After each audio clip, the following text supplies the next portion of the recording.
Hello! Today I'm going to help you with your projects.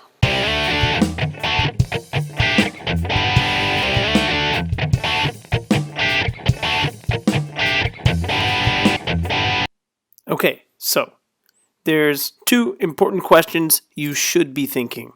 And if you're thinking them, you're already in the right direction. Those questions are A. What do I do? B. How do I get a jedničko? So that's what this video is about.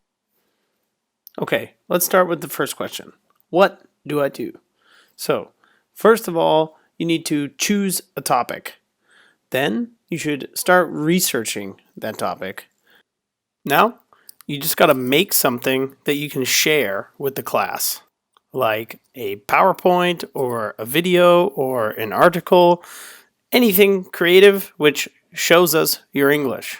Yeah, this is English. I want to see it. And please don't copy from the internet. I will know. Okay, let's look at the more complicated question. How do I get a jedničko? And that's what this document is. It's called a rubric. So, there's different sections, and for each section, you can earn 30 points max. 30 points is the best. So, if we look at this first section, project quality checklist, the first thing is the student's final product is neat and organized. Or the student's final product is aesthetically interesting. That means it looks cool. And the student's work highlights new vocabulary words. I want to see what words are new. Sorry, baby attack. So, you just need to highlight all the new words. Okay, the second section is for your topic. So you can earn 10 points for giving an overview of their topic and the important ideas and stuff. You can get 10 points for making the information relevant to the class. You know, it's important for us to know why you're doing the project. And you can get 10 points for sharing your analysis, opinions, or beliefs. Doesn't have to be too serious here. Okay, the next section is directly connected to the English you're using. So, verbs. Did you show 10 plus accurate examples of using verbs in a sentence? If yes, you get 30 points. If you did not show accurate examples, you could get maybe 10 points or 0 points. Depends. Okay, next section is using past simple tense in the negative. So if you can include 5 plus accurate examples of past simple tense, I will give you 30 points. And then it scales down all the way to 0. 0 examples of negative means 0 points. Okay, the next section is countable and uncountable nouns. So for this one, it's pretty hard to count. So get it? It's hard to count the countable and uncountable nouns. Anyways, more importantly, I'm just generally trying to see if you are accurate. You don't have to be totally perfect. Just accurate is enough. And I will use my teacher judgment to decide if you get between 0 and 30 points. If I feel that you are accurate enough, you'll get 30. If you're somewhat accurate, you'll get 20 points. If you're somewhat inaccurate, you'll get 10 points. And if you're totally inaccurate with your articles, then you'll get 0 points. But that's just going to be something I judge. You can't really count it out perfectly. Okay, and the final section is using descriptive and comparative language. So if you can show at least 5 examples of using descriptive language accurately in a sentence, you'll get 30 points. And it goes down from there. Okay, so we're looking for at least 5 examples of some new, cool, accurate adjectives. So that puts the total for the project at 180 points. So depending on how well you do, we'll grade how many points you get. And you'll see right at the bottom there's a nice little scale to get from points to the zna. So some of you may remember this project.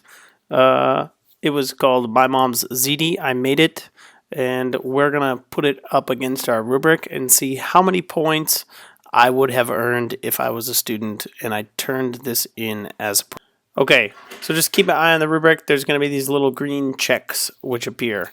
So, yes, the final product is neat and organized. It has a title, it has a second title, it has the date, it has my name.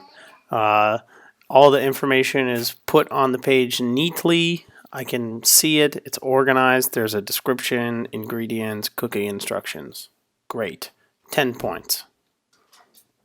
So, let's look at the other parts of the quality checklist here. The student's final product is aesthetically interesting.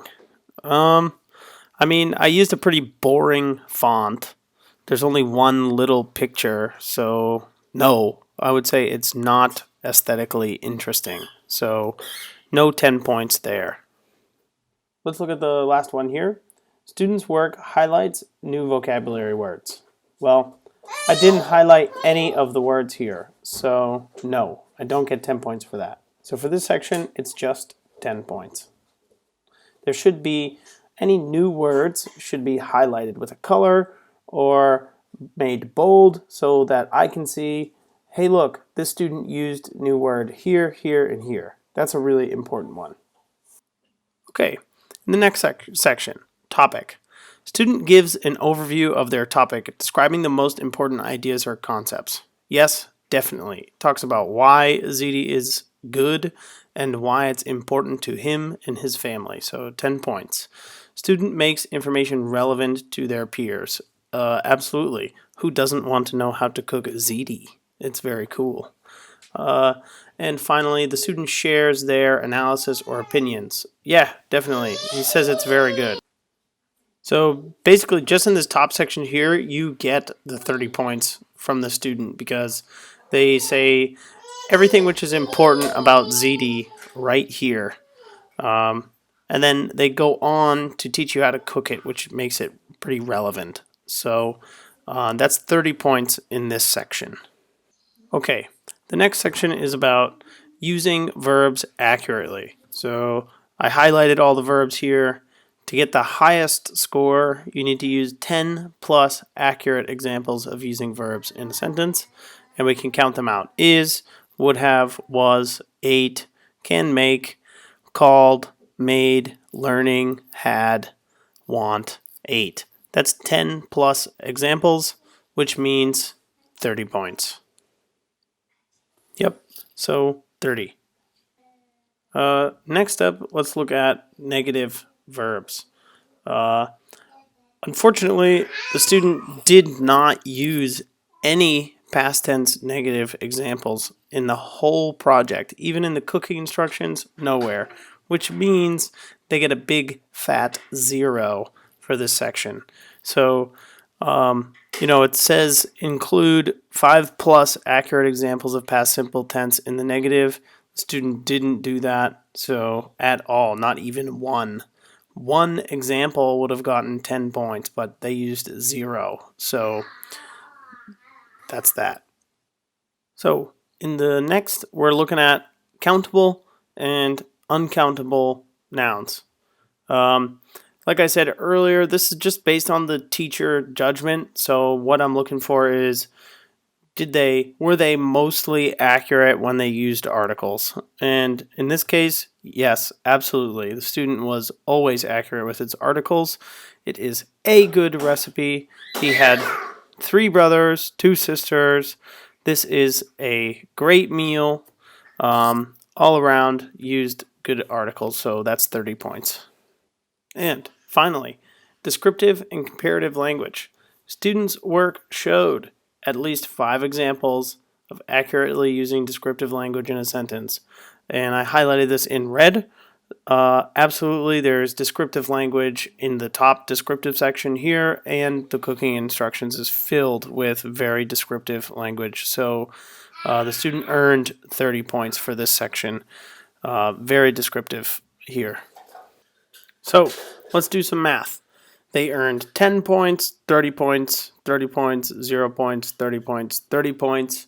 So that's 10 plus 30 times 4 in the parentheses, which is, call a math wizard near you.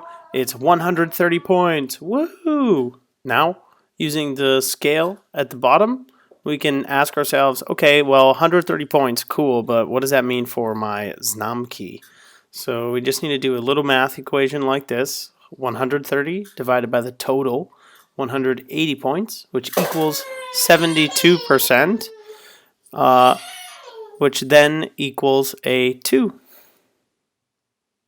So all in all, this student got a 2 on the project. This past tense negative section is what really ended up hurting them. That ends up only being 23 points away from a jedničko. So, that one section, not using the past simple negative, is what ended up hurting the student here. Also, making kind of a plain looking project lost them 10 points, and not highlighting the new words cost them 10 points. So, could have got a 1 very easily if they'd done those simple things. Okay, so I hope this is a good example for you about how I'm going to grade the work. If you have any questions, please ask. And good night. Have a good day. All that stuff depends on when you're watching this. And I don't know. So, yeah, see you. Bye.